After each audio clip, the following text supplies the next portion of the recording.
Right, let's head back to the US and the England camp, where Thomas Tuchel has praised Jude Bellingham's buy-in to the team ethic after another man-of-the-match performance from the Real Madrid man sent England through to the knockout stages of the World Cup. Let's hear from our football correspondent Rob Dorset with more. The dynamic between England's head coach and England's biggest superstar has been a key subplot ever since Thomas Tuchel took the top job 18 months ago. At times, their relationship has been strained. At times, it's looked very strange from the outside. But I think now, maybe for the first time, it feels like both men are on exactly the same page. Tuchel has been calling for Bellingham to lose some of the individuality and work more as a team player. And he feels he's getting absolutely that from Bellingham right now. Here's what Tuchel had to say. If we all just play in freestyle, no one knows what the other one is thinking. If we are in units, I feel we get the understanding better and better and better. And Jude is a part of it, because it is not only about the pattern, it is about the quality in the pattern. And there's no doubt that Jude Bellingham has shown the quality. 2 man-of-the-match performances out of England's opening 3 games. And if you look at his stats against Panama here in New Jersey, they were outstanding, not just going forward, but also defensively as well. He won more tackles and more duels than anyone else on the pitch. Again, here's Tuchel. He is very positive from the first day in camp. He is fully into all the things from him as a team player, and he brings his individual quality to decide football games. That is what you see in World Cups now and what you see from other teams and other big players. He is a key player, and he buys into all the things that we demand of him as a team player. So well done until now, well done. He needs to keep on going. Well, Tuchel and Bellingham will be going next to Atlanta on Wednesday for that round of 32 match against the Democratic Republic of Congo. Karen Carney and Bradley Wright-Phillips here to discuss England's journey through that game, which at times was slightly worrying. Panama go home as the only team not to have scored at this World Cup. They were just this much offside as well from getting themselves a goal. Kaz, what did you notice about the way that England set up defensively for this game? I think there's obviously conversations and question marks potentially on the right back, but I actually think we don't play with one, and I don't think we need to panic with the injuries. I'm going to show this with O'Reilly. He wasn't a left back. He went in and played in that centre midfield role, which was really good because it gave Marcus Rashford the space and the 1v1. Now there's a back 3 highlighted. So if there is a situation where we think we don't have an out-and-out right back, don't panic, because we can play with 3 centre-backs, and that's it highlighted there at the back. But I liked O'Reilly going into midfield. I thought he gave Marcus a lot of opportunities, particularly in the first half. What I think he's got to do now is not be wasteful. We have these chances, you have to be clinical, you have to be ruthless. Again, there's O'Reilly running into the space in behind there for 1v1 for Marcus, really good to isolate him.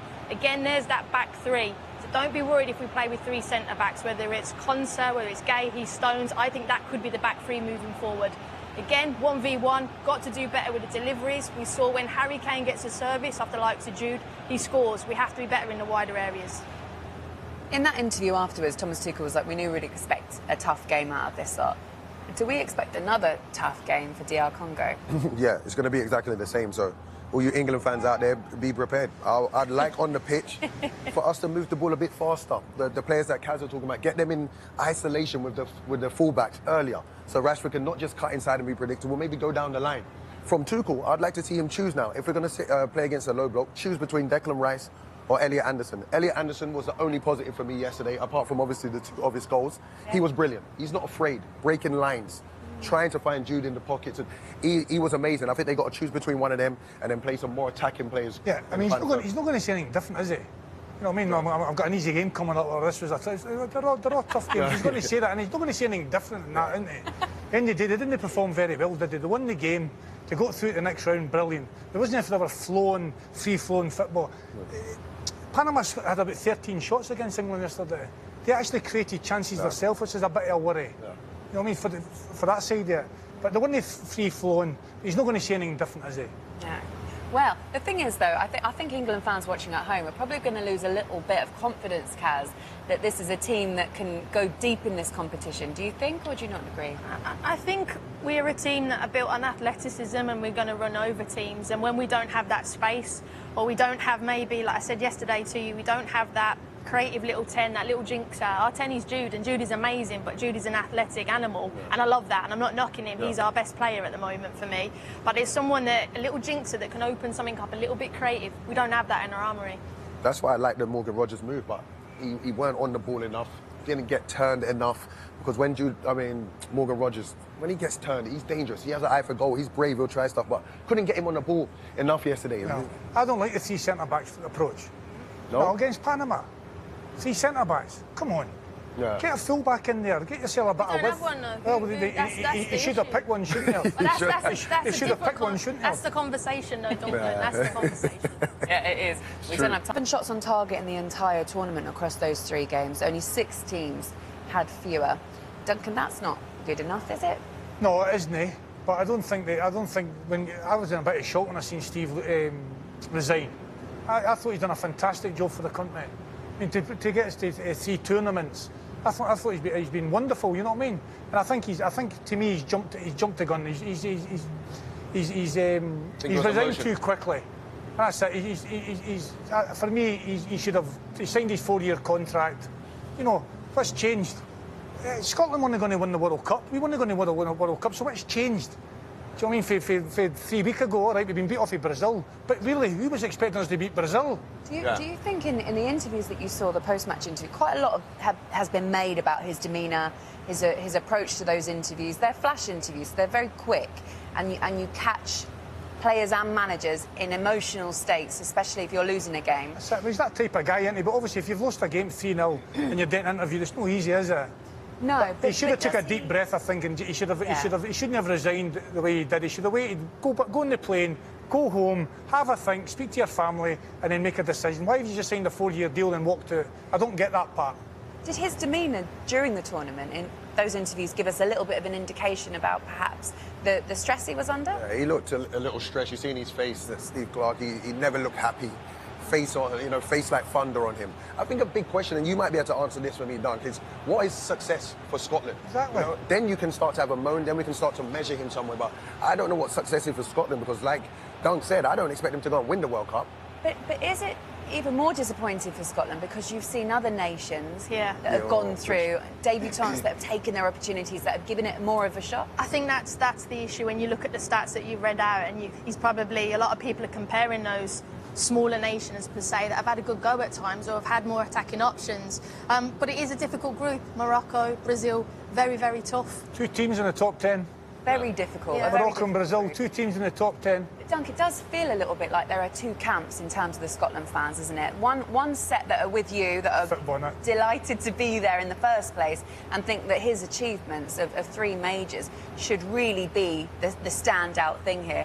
And others that feel like they didn't go as far as they could have. You always want more, don't you? We always want more. And maybe Scotland should have got out of the group. Who knows? But maybe if they've scored a bit more goals against Haiti, I might have given Marcel a chance. Yeah. But look, I think he's done a wonderful job. I think he's jumped the gun too quickly. I don't know, maybe he spat his dummy tit out a wee bit because he was getting a bit of criticism. Maybe. I don't know the guy personally. And maybe I think he's reacted too quickly for me. In your opinion, what should be next for Scotland? It's going to be a tough one. Because where is there a good Scottish manager just now? Come and get one here. Come and find this man here. Would you want it? Would you want it? Come and find out. They've got my number. But where is a good Scottish manager? Where is a good Scottish manager out there that can take that job on and do better than him? Does it have to be a Scottish manager? Well, I'd like a Scottish manager. I would like the Scottish man to be Scottish. I'd like the English man to be English. I'd like the German man to be German. That's just me. Right? So I want a Scottish guy leading the Scottish team. Would you take it if you were asked? I would certainly have that conversation, no question about that. Phone him. You heard him. Phone him. Yeah. You did hear it here first. Unfortunately, they've not got the sense to phone me. Steve Clarke stepped down as Scotland head coach almost immediately after their exit from the World Cup was confirmed on Saturday night. Let's get the latest from Luke Shanley, who's been outside the team's hotel in Charlotte, North Carolina. So that's it. The World Cup is over for Scotland. They have left Charlotte, North Carolina, where they have been based in terms of their training camp throughout this World Cup. Steve Clarke, the Scotland head coach, left in the afternoon. He did give a wave to the cameras. Remember, he has resigned his position following Scotland's failure to get out of the group despite finishing 3rd. Their record was not good enough to be one of the best third-place teams. We did catch up with the Scottish FA Chief Executive Ian Maxwell, and this is what he said, paying tribute to his former head coach. He's been incredible. I don't think there's any doubt if we sat 7 years ago when we appointed him and said this is what the next 7 years are going to look like, everybody would have bit your hand off for it. So he's been fantastic for us the last thing that I would want is his reputation or legacy tarnished in any way, shape or form. I think it's important that we recognise the significant achievements that he's done. You know, the meeting last night when he told the players, the emotion in that tells you how much they think of him and how much he thinks of them. Well, what next for Scotland? That's the big question. Would they go down a foreign route, given they've only had one foreign manager in the past? That was Bertie Vogts in 2002. They appointed him. Or will they look closer to home? The fact is they have the Nations League coming up in the autumn with Macedonia, Slovenia and Switzerland all in the group. Ian Maxwell had to say this about the recruitment process. The process for that starts now. I mean, football's a very, very small world. I've wakened up this morning to a few messages from people that are interested in the job. I think we're a really attractive job for the right head coach, for the right manager. You know, we've got a Euro that we're hosting in 2028 to look forward to. There's been a lot of success over the last few years, and we need to make sure that we appoint someone that can improve on that and continue to drive us forward. There's not many Scottish managers, if any, about. Does that mean you would look potentially for a foreign manager? Nothing's off the table. We need to cast the net as far and wide as we can. It's about getting the right coach. It's not about necessarily where they come from. You know, there are a lot of good managers out there, and it's up to us to make sure that we pick the right one. So the team have left Charlotte, so has the head coach. Scotland looking for a new boss to take the national team on to Euro 2028, where they are co-hosts. Will it then be 14th time lucky if they can get there and finally get out of a group? Ultimately great to be at the World Cup, but Scotland, it has been a familiar story ending in disappointment.